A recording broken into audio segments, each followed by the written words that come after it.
കൃഷ്ണായ വാസുദേവായ ഹരയേ പരമാത്മനെ പ്രണതക്ലേശനാശായ ഗോവിന്ദായ നമോ നമഃ. ശ്രീമദ് ഭാഗവതം ഏകാദശ സ്കന്ധം അധ്യായം 7 നമ്മൾ 66 ചെയ്ത് ഇന്നലെ നിർത്തിയാൽ എന്താ പറഞ്ഞാൽ ഈ പെൺപ്രാവ് പിന്നെ കുട്ടികൾ ഇങ്ങനെ തിരിച്ച് ഭക്ഷണവും കണ്ട് തിരിച്ച് വന്നപ്പോൾ പിന്നെ ഈ പ്രാവിൻ്റെ കുഞ്ഞുങ്ങളെ ആ വേടൻ്റെ വലയിൽ പെട്ടത് കണ്ടിട്ട് വളരെയധികം ദുഃഖിച്ചിട്ട് തനിക്ക് വരാൻ പോകുന്ന ആപത്തിനെ മറന്ന് ആ ഭഗവാന്റെ മായയിൽ മുഴുകിയിട്ട് ആ ഭഗവാന്റെ മായയാൽ സ്നേഹബന്ധിതയായിട്ട് ആ പെൺപ്രാവ് തന്നെത്താൻ ആ വലയിലേക്ക് എടുത്ത് ചാടി എന്നാണ് നമ്മൾ പറഞ്ഞത് അല്ലേ. ഇനി ആൺപ്രാവ് വരണതാണ് കേട്ടോ. 67 കപോതശ്ചാത്മജാൻ ബദ്ധാൻ ആത്മനോപ്യധികാൻ പ്രിയാൻ ഭാര്യാം ചാത്മസമാം ദീനോ വിലലാപാതി ദുഃഖിത. ഇനിയോ ആൺപ്രാവ് കപോതവും ആൺപ്രാവും ആത്മനഃ അഭി തൻ്റെ ആത്മാവിനേക്കാളധികം പ്രിയാൻ, അതായത് തന്നെ സ്നേഹിക്കുന്നതിലും അധികം താൻ സ്നേഹിക്കുന്ന, അതാണ് ആത്മനഃ അഭി അധികാൻ പ്രിയാൻ എന്ന് പറഞ്ഞാൽ തൻ്റെ ആത്മാവിനേക്കാളും സ്നേഹിക്കുന്ന ആത്മജാൻ ബദ്ധാൻ കുഞ്ഞുങ്ങൾ ആ വലയിൽ കുടുങ്ങിയത് കണ്ടിട്ടും ആത്മസമാം തനിക്ക് തുല്യമായ ഭാര്യയെയും ആ വലയിൽ കുടുങ്ങിയതായിട്ട് കണ്ടിട്ട് അതിദുഃഖിത, വളരെ ദുഃഖത്തോടെ ദീനഹ ദൈന്യത്തോടെ വിലലാപ ഉറക്കെ കരഞ്ഞു ആൺപ്രാവ്. തനിക്ക് ജീവന് തുല്യം സ്നേഹിക്കുന്ന കുട്ടികളെയും തന്നെക്കാളും കൂടുതൽ സ്നേഹിക്കുന്ന ആ ഭാര്യയും ഒക്കെ ഈ വേടൻ്റെ വലയിൽ കുടുങ്ങിയതായി കണ്ടിട്ട് എന്തൊന്നില്ലാത്ത ദുഃഖം കൊണ്ട് അവൻ വിലപിച്ചു. കപോതശ്ചാത്മജാൻ ബദ്ധാൻ ആത്മനോപ്യധികാൻ പ്രിയാൻ ഭാര്യാം ചാത്മസമാം ദീനോ വിലലാപ അതിദുഃഖിതനായിട്ട്. ഇനിയും ആ കരച്ചിലിനെ തന്നെ അടുത്ത 3 ശ്ലോകം കൊണ്ടും കൂടിയും പറയുന്നുണ്ട്. അഹോ മേ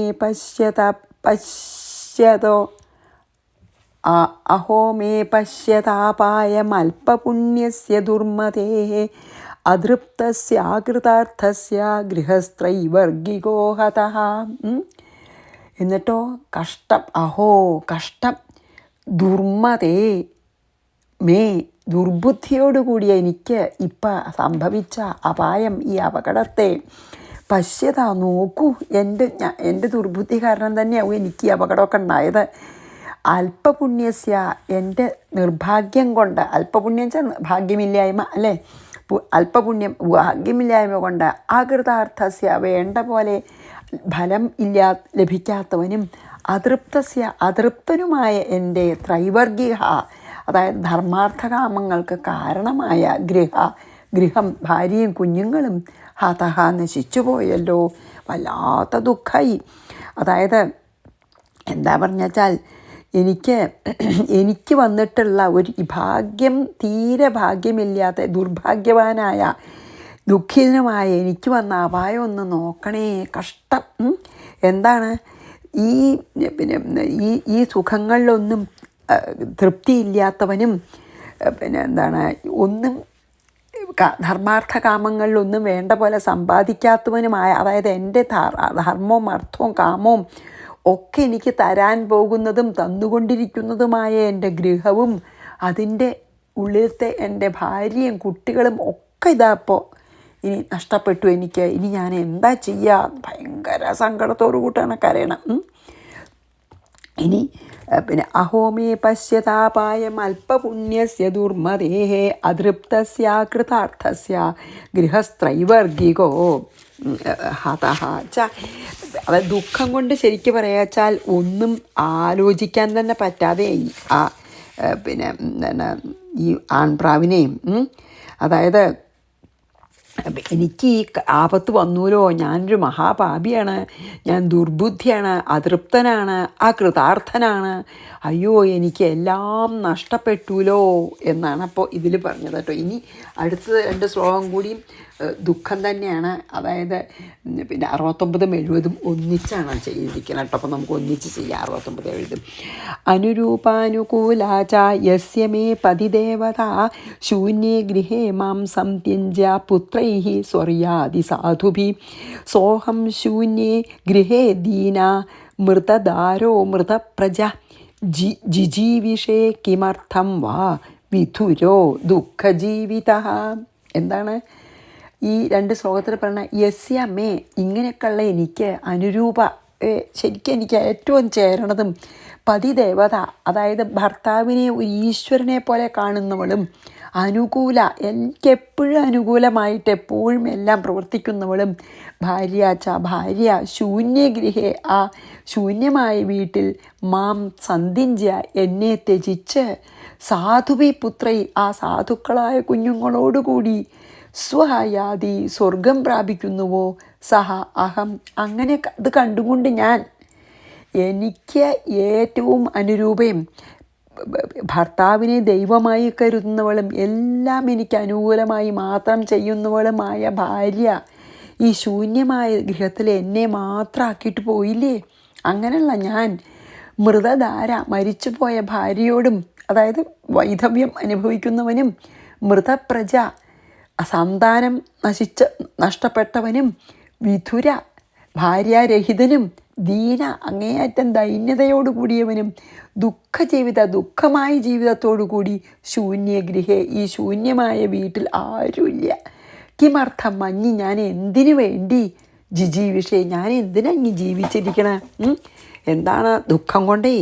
എന്താ പറഞ്ഞത്? എനിക്ക് ഏറ്റവും അനുരൂപയാണ്, എനിക്ക് എപ്പോഴും അനുകൂലം മാത്രം ചെയ്യുന്നവളാണ്, എന്നെ ഭർത്താവിനെ ഈശ്വരനെ പോലെ കാണുന്നവളായിട്ടുള്ള അവൾ, എൻ്റെ ഏറ്റവും ഞാൻ ജീവന് തുല്യം സ്നേഹിക്കുന്ന ആ പ്രിയതമത എന്നെ ഒറ്റയ്ക്കാക്കിയിട്ട് വിട്ടിട്ട് നിസ്സഹായരായിട്ടുള്ള മക്കളോടൊപ്പം എന്താ സ്വർഗത്തേക്ക് പോവുകയാണ്. ഞാൻ മക്കളും മരിച്ച ഭാര്യയും വേർപെട്ട് ദുഃഖിതനായിട്ട് ഇനി എന്തിനാ ജീവിക്കണേ എന്ന് പറഞ്ഞിട്ട് നോക്കാം നമുക്ക് അടുത്ത ശ്ലോകത്തിൽ കേട്ടോ. 69 70 വായിച്ച് 71 പോകാം. അനുരൂപാനുകൂലാച യസ്യ മേ പതിദേവത ശൂന്യേ ഗൃഹേ മാം സംത്യജ്യ പുത്രൈഃ സ്വർയാദിസാധുഭിः സോഹം ശൂന്യേ ഗൃഹേ ദീനോ മൃതദാരോ മൃതപ്രജ ജിജീവിഷേ കിമർത്ഥം വാ വിധുരോ ദുഃഖജീവിത. എന്തിന് ഞാനിങ്ങനെ ഇനി ശേഷിച്ച ജീവിതം ദുഃഖിച്ച് കഴിയണു? 71 താം തഥൈവാവൃതാൻ ശിഗ്ഭിർ മൃത്യുഗ്രസ്താൻ വിചേഷ്ടതഃ സ്വയം ചകൃപണശിക്ഷു പശ്യന്നപ്യബുധോപതത്. എന്താണ് ശിഗ്ഭിഹി? മീൻസ് വല കൊണ്ട് ആവൃതാൻ, ചുറ്റപ്പെട്ടും, മൃത്യുഗ്രഹസ്ഥാൻ, മൃത്യു പിടിച്ചവനും, മൃത്യുവാൽ പിടിക്കപ്പെട്ടവനും, വിചേഷ്ടതഃ തുടിക്കുന്നവയുമായ താൻ അവയെ, പശ്യൻ അഭി നോക്കിക്കൊണ്ട്, കൃപണം അങ്ങേയറ്റം സങ്കടത്തോടു കൂടിയിട്ട്, കൃപണനായിട്ട്, അതായത് മരണത്തിൻ്റെ കൈകളിൽ കിടന്ന് പെടയാണ് അവരെ കണ്ടിട്ട് ദീനതയ അബുധ, അറിവ് നഷ്ടപ്പെട്ടു. കാരണം ദുഃഖം കൊണ്ട് എന്താണ് വിവേകമൊക്കെ നഷ്ടപ്പെട്ടു, ബുദ്ധിയൊക്കെ വെറുതും അബുധനായി. തഥാ ഏവ, ആ വിധം തന്നെ, ശിക്ഷു വലകളിൽ, സ്വയം ച അപതത്, ആ വലയിൽ അവനും ചാടി. എന്താ വെച്ചാൽ ആ ദുഃഖം കൊണ്ട് എല്ലാം മറന്നു, ശരിക്കും തലയിൽ ഇരുട്ട് കയറിയ പോലെ. അതായത് വിവേകമൊക്കെ നഷ്ടപ്പെട്ടിട്ട് വലകളെ കൊണ്ട് ചുറ്റപ്പെട്ടിട്ട് എന്താണ് അതായത് വലയുടെ ഉള്ളിൽ കിടന്ന് മരണത്തോട് മല്ലിടുന്ന ആ ഭാര്യയും കുട്ടികളെയും നോക്കിയിട്ട് നിസ്സഹായനായിട്ട് ആ ആൺപ്രാവും സ്വയം ആ വേടൻ്റെ വലയിൽ തന്നെ ചെന്ന് വീണു. താനും അതിലേക്ക് അങ്ങോട്ട് ചാടി, സ്വയം ചാടുകയാണ് കേട്ടോ, ഇതിൽ പിടിച്ചതല്ല. അപ്പോൾ 71 വായിച്ച് 72 പോവാം. താംസ്തഥൈവാവൃതാൻ ശിഗ്ഭിർമൃത്യുഗ്രസ്താൻ വിജേഷ്ടതഃ. അവർ മരണത്തോട് മല്ലടിക്കുകയാണ് അവരുടെ ഉള്ളിൽ കിടന്നിട്ട്. അത് കാണാൻ വയ്യ നിസ്സഹായനായിട്ട്. പിന്നെ അവനവനെ തന്നെ മറന്നു ദുഃഖം കൊണ്ടേ അവനവനും എടുത്ത് ചാടിയെന്നല്ലേ. സ്വയം ചകൃപണ ശിക്ഷു പശ്യന്നപ്യബുധോ പതത്. അബുധനായിത്തീർന്നു, വിവേകം നഷ്ടപ്പെട്ടു. തം ലബ്ധ്വാ ലുബ്ധക്രൂര കപോതം ഗൃഹമേധിനം കപോതകാൻ കപോതിം ച സിദ്ധാർത്ഥ പ്രയൗ ഗൃഹം. അവന് സുഖമായില്ല ഇപ്പോൾ വേടന്. എന്താണ്? ക്രൂരനായ ലുബ്ധക ആ വേടൻ ഗൃഹമേധിനം ഗൃഹസ്ഥനായ തം കപോതം ആ ആൺപ്രാവിനെയും കപോതകാൻ കുഞ്ഞുങ്ങളെയും കപോതിയും പെൺപ്രാവിനെയും ലുബ്ധ്വ കിട്ടിയിട്ട് സിദ്ധാർത്ഥ തനിക്ക് സുഖമായി തൻ്റെ കാര്യമൊക്കെ സാധിച്ചു. സിദ്ധം താൻ വിചാരിച്ച കാര്യം സാധിച്ചിട്ട് ഗൃഹം പ്രയോ ഗൃഹത്തിലേക്ക് പോവുകയും ചെയ്തു. അവന് സുഖമായില്ലേ? എന്താണ്? ക്രൂരനായിട്ടുള്ള ആ വേടൻ ക്രൂരനായിട്ടുള്ള ആ വേടനെ എന്താ ചെയ്തത്? ഗൃഹസ്ഥനായിട്ടുള്ള ഈ ആൺപ്രാവിനെയും കുട്ടികളെയും പെൺപ്രാവിനെയും സന്തോഷമായിട്ട് കിട്ടിയിട്ട് കൃതാർത്ഥനായി. എന്നുവെച്ചാൽ അവനവന് പിന്നെ വേട്ടയാടി ഇനി വേറെ ഒന്നും അന്നത്തെ ദിവസത്തേക്ക് നോക്കണ്ട, ഭക്ഷണത്തിന് സന്തോഷമായിട്ട് കൃതാർത്ഥനായിട്ട് അവൻ്റെ വീട്ടിലേക്ക് ഈ വലയിൽ ഇവരെയും കൊണ്ട് ഇട്ടിട്ട് പോവുകയും ചെയ്തു. തം ലബ്ധ്വാ ലുബ്ധക്രൂര കപോത ഗൃഹമേധിനം കപോതകാൻ കപോതീം ച സിദ്ധാർത്ഥ പ്രയോ ഗൃഹം. 77 കേട്ടോ. ഏവം കുടുംബശാന്താത്മാ ദ്വന്ദ്വാരാമ പതത്രിവദ് പുഷ്ണൻ കുടുംബം കൃപണ സാനുബന്ധോ വസീദതീം. ഇങ്ങനെ പിന്നെ 73 അതെ 73 ഇങ്ങനെ ഏവം പതത്രിവത് ഇങ്ങനെ പ്രാവിനെ പോലെ കുടുംബി, അതായത് കുടുംബത്തിലങ്ങോട്ട് മുഴുകിയിട്ടേ സ്നേഹം കൊണ്ട്, അതായത് ശരിക്കും എന്താ പറയുക വെച്ചാൽ ഈ ഗൃഹമാകുന്ന പൊട്ടക്കിണറ്റിൽ കിടന്ന് ഉഴലുന്നാന്ന് തന്നെ പറയണം. കുടുംബി അശാന്താത്മാ, ഒരു ശാന്തിയില്ലാത്ത മനസ്സോടുകൂടിയ ദ്വന്ദ്വാരാഭ സുഖദുഃഖങ്ങൾ രൂപങ്ങളായ ഈ ദ്വന്ദ്ങ്ങളെ ദ്വന്ദ്വാരാമഹ എന്നാണ് കേട്ടോ, ദ്വന്ദ്വന്നല്ല ദ്വന്ദ്വാരാമഹ വെച്ചാൽ ദ്വന്ദ്വങ്ങളെ പറയുന്ന ഓപ്പോസിറ്റ്സ്. സുഖവും ദുഃഖം, ചൂട് തണുപ്പ് അങ്ങനെ ഉണ്ടല്ലോ, അങ്ങനെയാണ് ഓപ്പോസിറ്റ്സ് ദ്വന്ദ്വങ്ങൾ. ദ്വന്ദ്വാരാമഹ സുഖവും ദുഃഖവും രൂപങ്ങളായിട്ടുള്ള ദ്വന്ദ്ങ്ങളിൽ മുഴുകി കൃപണം എല്ലാവരുടെയും ദയ അർഹിക്കുന്നവനായിട്ട് കുടുംബം പുഷ്ണൻ, അതായത് ദയാലുവായിട്ട് കുടുംബഭാരം നിർവഹിച്ച് സാനുബദ്ധ പരിവാരങ്ങളോടുകൂടി അവസീതതി നശിച്ചു പോകുന്നു. ഇതാണ് എല്ലാ ഗൃഹസ്ഥന്മാരുടെയും നമുക്ക് അറ്റമില്ലാത്ത സ്നേഹം വയ്ക്കുന്ന, അതായത് കുടുംബത്തോടും ഗൃഹത്തോടും പിന്നെ എന്താണ്, അതായത് ഭർത്താവിനോടും സ്വന്തം ഗൃഹത്തിനോടും ധനത്തിനോടും കുട്ടികളോടും എന്തെന്നില്ലാത്ത പിന്നെ ആസക്തി ഉള്ളവർക്കൊക്കെ പറ്റുന്നത് ഇതാണെന്ന് പറയുകയാണെങ്കിൽ ഇതാണ് മായാനിർമ്മിതമാണ്. ഈ പിന്നെ മായാനിർമ്മിതമായിട്ടുള്ള ഈ ദ്വൈതം വെച്ചാൽ ഈ എന്താ പറയുക, ദ്വൈതം ഉണ്ടെന്ന് തോന്നുകയാണല്ലോ, രണ്ടാമതുണ്ടെന്നുള്ള, അതായത് മായയാണ് നമുക്ക് ഈ മായാലോകമാണ്. മായയാൽ നിർമ്മിക്കപ്പെട്ട ഈ ലോകത്തിൽ സുഖത്തിൻ്റെ പിന്നാലെ ഓടണ ഒരു ഗൃഹസ്ഥൻ ശരിക്കും ഈ വലയിലകപ്പെട്ട പക്ഷിയെപ്പോലെ മനസ്സ് ക്ഷോഭിച്ച് ജീവിതം അവസാനിപ്പിക്കുന്നു. ഇങ്ങനെ തന്നെയാണ് നമ്മളെന്ന് ഇങ്ങനെ വലയിലിട്ട് ഈ ഒരു കഥ പോലെയാണ് നമ്മുടെ എല്ലാവരുടെയും അന്ത്യം. എങ്ങനെയായാൽ ഈ മായാനിർമ്മിതമായ ലോകമാണ് സത്യം എന്ന് ധരിച്ച് ഈ ഭൗതിക സുഖങ്ങളുടെ പിന്നാലെ ഓടുന്ന ഏതൊരു ഗൃഹസ്ഥനും ഈ വലയിലകപ്പെട്ട പക്ഷിയെപ്പോലെ ക്ഷുബ്ധമായ മനസ്സോടുകൂടി ജീവിതം അവസാനിപ്പിക്കുന്നു. അതായത് സത്യത്തിന് വേണ്ടി തിരയാണ്ടേ കുടുംബത്തെ പോഷിപ്പിച്ചിട്ട് ആ സുഖത്തിന് വേണ്ടി നമ്മൾ സദാ നടക്കുകയാണ്. ഒടുവിൽ മരണം എത്തിക്കഴിയുമ്പോൾ നമുക്ക് ഒന്ന് മരണത്തിൻ്റെ വായിലകപ്പെടുമ്പോൾ അങ്ങനെ അതിനങ്ങോട്ട് വഴങ്ങി കൊടുക്കാനേ പറ്റുള്ളൂ, അല്ലേ? അപ്പം ആരും സഹായിക്കാനില്ല. നമ്മളെ വളരെ അനുകമ്പാർഹമാണ് നമ്മുടെ അപ്പോഴത്തെ സ്ഥിതി. എന്നിട്ട് കുടുംബാംഗങ്ങളോടൊപ്പോ ഒറ്റയ്ക്കോ ദുഃഖത്തിൽപ്പെട്ട് പെടയും. എന്നിട്ട് എന്താ, അപ്പോൾ ഇനി ഇതിന് ഒരു വഴിയുള്ളൂ എന്നാണ് പറയണത്. നോക്കൂ, പിന്നെന്താണ്, പരിവാരങ്ങളോടുകൂടി നശിച്ചു പോകണേ. ഇനിയിപ്പോൾ അതിനെന്നാ എന്താ വഴിയുള്ളത്? നമ്മൾ ഗൃഹസ്ഥനായിരിക്കുമ്പോൾ തന്നെ ഈ ഭൗതിക സുഖം അല്ലാതെ പിന്നെന്താണ് അനശ്വര സുഖം തരുന്ന എന്തോ ഒന്നുണ്ട് ഇതിൻ്റെ പിന്നിലെന്ന് വിചാരിച്ച് അതിനെ അന്വേഷിക്കാൻ തുടങ്ങണം. അത് മാത്രമേ പോകാൻ വഴിയുള്ളൂ. അല്ലെങ്കിൽ ഈ പ്രാവിൻ്റെ കുടുംബം പോലെ നമ്മളും ദുഃഖിച്ച് നശിക്കും.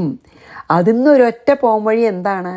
ഇതൊന്നും ഞാനിപ്പോൾ ഇതുവരെ നോക്കിയിരുന്നൊന്നും ശാശ്വത സുഖമല്ല. ആ ശാശ്വതമായിട്ടുള്ള സുഖത്തിനുള്ള വഴി എന്താണ്? നമ്മൾ ഗൃഹസ്ഥനായിരിക്കുമ്പോൾ തന്നെ അത് അന്വേഷിക്കാൻ തുടങ്ങണം എന്ന് പറയുകയാണ് അത് ഈ ഒരു ഇതുകൊണ്ട്, ഈ കഥ കൊണ്ട്. അപ്പോൾ നമുക്ക് 73 വായിച്ച് 74 പോവാം. ഏവം കുടുംബ്യ അശാന്താത്മാ, കണ്ടോ, അശാന്താണ്, ഒരു ശാന്തിയില്ല മനസ്സിനെ. ദ്വന്ദ്വാരാമ, ദ്വന്ദ്വങ്ങളിലൊക്കെ സുഖിച്ച് പതത്രിവത് പുഷ്ണൻ കുടുംബം കൃപണ സാനുബന്ധോ വസീദതി, പാനുബന്ധോ അവസീദതി, അങ്ങനെ നശിച്ചു പോണു. 74. യഃ പ്രാപ്യ മാനുഷം ലോകം മുക്തിദ്വാരമപാവൃതം ഗൃഹേഷു ഖഗവത്സക്തസ്തമാരൂഢച്യുതം വിദുഹു. യഹ മീൻസ് ആരാണോ അപാവൃതം മുക്തിദ്വാരം, ഈ തുറന്നിട്ടിരിക്കുന്ന മോക്ഷകവാടമായ മാനുഷം ലോകം പ്രാപ്യം, ഈ മനുഷ്യ ജന്മം കിട്ടിയിട്ട് ഖഗവത് ഗൃഹേഷു സക്ത, അവനെ അല്ല ഖഗവത് പ്രാവിനെ പോലെ ഗൃഹേഷു സക്ത, വീട്ടിൽ തന്നെ ആസക്തനായിട്ട് അവനെ ആരൂഢച്യുതം വിദുഹു. അതായത് ശരിക്കും പറയാച്ചാൽ ഏറ്റവും ഉന്നതമായ സ്ഥാനത്ത് എത്തിയിട്ട് താഴത്തേക്ക് ഭും എന്ന് താഴത്തേക്ക് വീഴുന്നവനാണെന്ന് തന്നെ പറയണം. എന്താ പറയണമെന്ന് വെച്ചാൽ, ആരാണ് ഈ മോക്ഷകവാടമാകുന്ന മനുഷ്യജന്മം കിട്ടിയിട്ട് മോക്ഷത്തിലേക്ക് പിന്നെ നമ്മളെ മോക്ഷത്തിലേക്ക് നയിക്കാനുള്ള ഏറ്റവും പറ്റിയിട്ടുള്ള ജന്മമാണ് മനുഷ്യജന്മം. ദേവന്മാർക്ക് പോലും മനുഷ്യന്മാരായി ജനിച്ചിട്ട് വേണം മോക്ഷം കിട്ടാൻ. അവരുടെ പുണ്യം തീർന്നാൽ അവരിവിടെ ഭൂമിയിൽ വന്ന് ജനിക്കണം. അപ്പോൾ മോക്ഷം കിട്ടാൻ ഏറ്റവും സുഗമമായിട്ടുള്ള ഒരു ജന്മമാണ് മനുഷ്യജന്മം. അങ്ങനത്തെ ഒരു മനുഷ്യജന്മം കിട്ടിയിട്ട് ഈ പ്രാവിനെ പോലെ ഗൃഹകാര്യങ്ങളിൽ അങ്ങേയറ്റം സംഘത്തോടുകൂടി ജീവിക്കുന്നത് ശരിക്കും പറയാച്ചാൽ ഏതുപോലെയാണ്? ഉന്നത സ്ഥാനത്ത് എത്തിയിട്ട് താഴേക്ക് വീഴുന്ന ഒരാളെ ഒരു സ്ഥിതിയാണ് അതാണ്. അതായത് ശരിക്കും ഉന്നത സ്ഥാനം എന്ന് പറഞ്ഞാൽ എന്താ? മനുഷ്യജന്മം. അതായത് മനുഷ്യജന്മം കിട്ടിയിട്ടും ശാശ്വതമായ സത്യം എന്താണെന്ന് അന്വേഷിക്കാണ്ട് ഈ പിന്നെന്താണ് ഗൃഹമാകുന്ന പൊട്ടക്കിണറ്റിൽ പതിക്കുന്നവനെ ഈ മോക്ഷത്തിൻ്റെ തുറന്നിട്ടിരിക്കുന്ന വാതിലാണ് മനുഷ്യജന്മം എന്നറിയാതെ, അതിനുവേണ്ടി ശ്രമിക്കാതെ ഈ ഗൃഹമാകുന്ന ഈ പൊട്ടക്കിണറ്റിൽ കിടന്ന് തിരിയണതിനെ പോലെ കഷ്ടമായിട്ട് എന്താ അറിഞ്ഞതെന്ന്. അതായത് സത്യം മനസ്സിലാക്കി ദുഃഖനിവൃത്തി വരുത്തുന്നതാണല്ലേ മോക്ഷം. സത്യം എന്താണെന്ന് അറിഞ്ഞിട്ട് ഈ ദുഃഖത്തിനൊരു നിവൃത്തി, ശാശ്വതമായിട്ടൊരു നിവൃത്തി, ശാശ്വത സുഖം കിട്ടുന്നതല്ലേ മോക്ഷം. അത് നമുക്ക് തന്നിട്ടുണ്ട് ഭഗവാൻ. മനുഷ്യജന്മത്തിൽ മനുഷ്യനായി ജനിച്ചവർക്കൊക്കെ വിശേഷ ബുദ്ധി ഭഗവാൻ നൽകി അനുഗ്രഹിച്ചിട്ടുണ്ട്. എന്നിട്ട് എങ്ങനെയാണ് അതിന് പോകേണ്ടതെന്നുള്ള മാർഗവും പറഞ്ഞു തന്നിട്ടുണ്ട്. അതായത് ആ ബോധം മാത്രമേ ഉള്ളൂ സത്യം. അഖണ്ഡബോധരൂപമായ ബ്രഹ്മമാണ് സത്യം. അതിൽ ഉണ്ട് എന്ന് തോന്നി ഉദിക്കുകയും അസ്തമിക്കുകയും ചെയ്യുന്നതാണ് എല്ലാ പ്രപഞ്ച ദൃശ്യങ്ങളെന്ന് പറഞ്ഞു തന്നിട്ടുണ്ട് അറിവുള്ളവരൊക്കെ. എന്താ? ബ്രഹ്മം മാത്രമേ ഇവിടെ ഉള്ളൂ. ആ ബ്രഹ്മത്തിൽ ഉണ്ടെന്ന് തോന്നി ഉദിക്കുകയും മറയുന്നതാണ് എല്ലാ പ്രപഞ്ചവും. അതുകൊണ്ട് പ്രപഞ്ചം തന്നെ ബ്രഹ്മാണ്. അതായത് ബ്രഹ്മം പ്രപഞ്ചാകാരായി നിൽക്കുകയാണ്. ഈ അദ്വൈത സത്യം നമ്മളെപ്പോഴും ഓർമ്മിച്ചിട്ട് നമ്മൾ എല്ലാ ഭേദഭാവനയും മാറ്റി, നമ്മുടെ എല്ലാ രാഗദ്വേഷങ്ങളെയും മാറ്റി ജീവിക്കണം. അതാണ് സത്യം അറിയാനുള്ള മാർഗം എന്നാണ് പറയുന്നത്. അതായത് പിന്നെ നമ്മളിപ്പോൾ ഒരു ഗൃഹനാഥനായിരിക്കുമ്പോൾ നമ്മൾ ഗൃഹത്തിൽ ചെയ്യേണ്ട കാര്യങ്ങളെല്ലാം ചെയ്തുകൊണ്ട് തന്നെ നമ്മൾ ഈ സത്യത്തിനെ അന്വേഷിക്കണം അതേ സമയത്ത് തന്നെ. അതായത് അതിൻ്റെ അർത്ഥം എന്താ വെച്ചാൽ നമ്മളെപ്പോഴും സർവം ബ്രഹ്മമയാണ്, ഇതെൻ്റെ കുട്ടി, എൻ്റെ ഭാര്യ, എൻ്റെ ഗൃഹം എന്നൊക്കെ എനിക്ക് തോന്നണത് ഈ ബ്രഹ്മത്തിൽ ഉദിച്ച് അസ്തമിക്കുന്നത് മാത്രമാണ് എന്നിങ്ങനെ ഓർമ്മിച്ചുകൊണ്ട് നമ്മൾ ചെയ്യേണ്ട നമ്മുടെ എല്ലാ ഗൃഹസ്ഥന ധർമ്മങ്ങളൊക്കെ ചെയ്യാം, അത് ഓർമ്മിച്ചുകൊണ്ട്. അപ്പം എന്താ വെച്ചാൽ ഒരു നാടകത്തിലത്തെ പോലെ നമ്മളൊരു നടനെ പോലെ ആവും. അപ്പോൾ ഇതൊരു ഡ്രാമയിൽ ഞാൻ അഭിനയിക്കുകയാണ് എന്ന പോലെ, ഇത് സത്യമല്ല, സത്യം ബ്രഹ്മമാണെന്നിങ്ങനെ സദാ ഓർമ്മിച്ചുകൊണ്ട് നമ്മളൊരു നാടകത്തിൽ അഭിനയിക്കണ പോലെ ഈ ജീവിതത്തിൽ അങ്ങനെ ചെയ്യണം. നമുക്ക് കർമ്മങ്ങൾ ചെയ്യാണ്ട് പറ്റില്ല. അപ്പോൾ ഗൃഹസ്ഥന ധർമ്മങ്ങൾ അനുഷ്ഠിച്ചും കൊണ്ടിരിക്കുമ്പോൾ തന്നെ നമുക്ക് ഈ സത്യം ഓർമ്മിക്കണം. അങ്ങനെ ആയാൽ പതുക്കെ ആത്മാനന്ദം തെളിഞ്ഞു വരും. അവസാനം നമുക്ക് മരണഭയം പോലും ഇല്ലാതെ നമ്മൾ എല്ലാ ദുഃഖത്തിനും നിവൃത്തി നമുക്ക് ലഭിച്ച് മോക്ഷം അനുഭവിക്കാൻ കഴിയും. അല്ലെങ്കിലോ നമുക്ക് ഈ പ്രാവിൻ്റെ കുടുംബത്തിൻ്റെ ഗതി നമുക്കും വന്നു ചേരും എന്നാണ് ഇതിന്ന് മനസ്സിലാക്കേണ്ടതെന്ന് പറഞ്ഞിട്ടാണ് ഈ അധ്യായം തന്നെ നിർത്തണത്. കണ്ടോ, ഈ തുറന്നു വയ്ക്കപ്പെട്ട ഒരു മോക്ഷ കവാടമുള്ളതാണ് മനുഷ്യജന്മേ, അത് നമുക്ക് നൽകിയിരിക്കണു. എന്നിട്ട് നമ്മൾ ഈ പ്രാവിനെ പോലെ ഈ ഗൃഹത്തിൽ അങ്ങേയറ്റം ആസക്തനായി ആത്മാവിനെ മറന്ന് അല്ലെങ്കിൽ ബ്രഹ്മത്തിനെ മറന്ന് ജീവിക്കുകയാണെങ്കിൽ ശരിക്കും ഏറ്റവും ഉയർന്നൊരു സ്ഥാനം തന്നിട്ട് അതിന്ന് താഴത്തേക്ക് അങ്ങോട്ട് പതിക്കണേന് തുല്യമാണെന്ന് പറയണം. അത്ര കഷ്ടമാണ്. അതിൻ്റെ അർത്ഥം എന്താ വെച്ചാൽ മനുഷ്യജന്മം കിട്ടിയിട്ട് ഈ സത്യാന്വേഷണം നമ്മൾ ചെയ്യാതിരിക്കുന്നത് പോലെ ഒരു വിഡ്ഢിത്തം വേറെ ഇല്ല. കാരണം മനുഷ്യജന്മത്തിൽ നമുക്ക് ഈ മോക്ഷത്തിൻ്റെ കവാടം തുറന്നിട്ടിരിക്കുന്ന വാതിലാണ് മനുഷ്യജന്മം എന്ന് മനസ്സിലാക്കണം. അത് വളരെ ദുർലഭമാണ്. എത്രയോ ജന്മങ്ങൾ കഴിഞ്ഞ് നമുക്ക് ലഭിച്ചതാണ്. ആ ഒരു ജന്മം ഉപയോഗിച്ച് നമ്മൾ സത്യം അറിഞ്ഞിട്ട് ദുഃഖനിവൃത്തി വരുത്തന്നെ വേണം.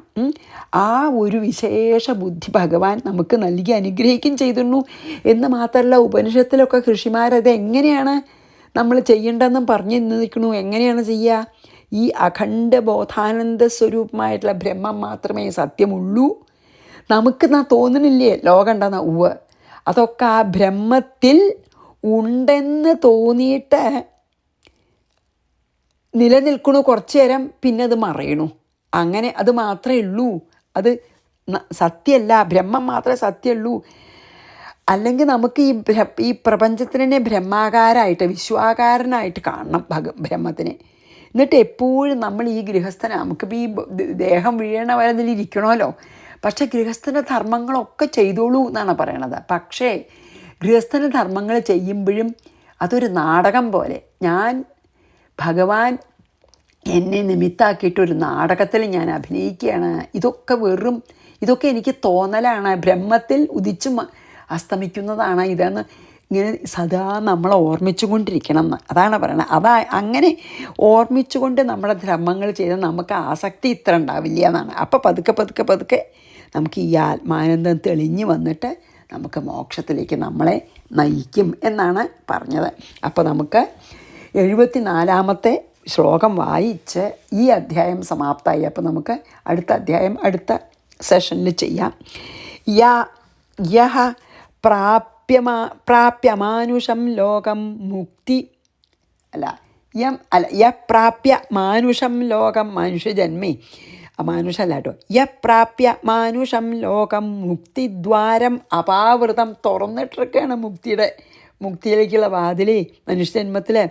ഗൃഹേഷു ഖഗവത്സക്തസ്തമാരൂഢച്യുതം വിദു. അത് ശരിക്കും ഉപയോഗിക്കാണ്ടിരുന്നാൽ വലിയൊരു ഉയർന്ന സ്ഥാനത്തെത്തിയിട്ട് പെട്ടെന്ന് താഴത്തേക്ക് അങ്ങോട്ട് പതിക്കണ പോലെ കഷ്ടമാണ് എന്ന് പറഞ്ഞ് നമുക്ക് നിർത്താം. ഇത് ശ്രീമദ് ഭാഗവതെ ഏകാദശസ്കന്ധേ അവധൂത യദു സംവാദം അല്ലേ? സംവാദം സപ്തമോധ്യായ എത്രാമത്തെയാണ്? 7-ാം അധ്യായം സമാപ്തം. അപ്പോൾ നമുക്കിവിടെ നിർത്താം. ശ്രീകൃഷ്ണാർപ്പണമസ്തു. സർവത്ര ഗോവിന്ദനാമ സങ്കീർത്തനം. ഗോവിന്ദ ഗോവിന്ദ. അപ്പം നമ്മളിപ്പോൾ 8 ഗുരുക്കന്മാരെയാണ് ഇപ്പോൾ ചെയ്തത് നമ്മൾ കേട്ടോ. ആദ്യത്തെ 8 ഗുരുക്കന്മാരെ നമ്മൾ ചെയ്തു. ഇപ്പോൾ ഏതൊക്കെയാണെന്ന് നമുക്ക് പറയാം കേട്ടോ. വേണമെങ്കിൽ അത് പറഞ്ഞിട്ട് നിർത്താം. 8 ഗുരുക്കന്മാരെ പഞ്ചഭൂതങ്ങൾ പറഞ്ഞുല്ലോ അല്ലേ? പഞ്ചഭൂതങ്ങൾ നോക്കട്ടെ ഞാൻ. അതെ, എവിടെയാണ്? ഇതൊക്കെയാണ് നമ്മൾ പറഞ്ഞത് കേട്ടോ. ഏതൊക്കെ അറിയുക? നമ്മൾ 8 എണ്ണം കഴിഞ്ഞു. ഭൂമി, വായു, ആകാശം, ജലം, അഗ്നി, ചന്ദ്രൻ, സൂര്യൻ, പ്രാവ് അല്ലേ? 8 എണ്ണം കഴിഞ്ഞു. ഇനി പെരുമ്പാമ്പ്, സമുദ്രം, ഈയാമ്പാറ്റ, തേനീച്ച, ആന, തേൻ ശേഖരിക്കണ ആൾ, മാൻ, മത്സ്യം, പിങ്കള, ഞാറപ്പക്ഷി, ശിശു, കുമാരി, അമ്പുണ്ടാക്കുന്നവൻ, സർപ്പം, 8 കാലി, പട്ടുനൂൽ പുഴു. ഇങ്ങനെ ഇനി ബാക്കി 16 എണ്ണം കൂടിയും ചെയ്യണം കേട്ടോ. അതൊക്കെ അടുത്ത അധ്യായത്തിൽ ചെയ്യാം. ശ്രീകൃഷ്ണാർപ്പണമസ്തു. സർവത്ര ഗോവിന്ദനാമ സങ്കീർത്തനം. ഗോവിന്ദ ഗോവിന്ദ. ഗുരുവായൂരപ്പ ശരണം.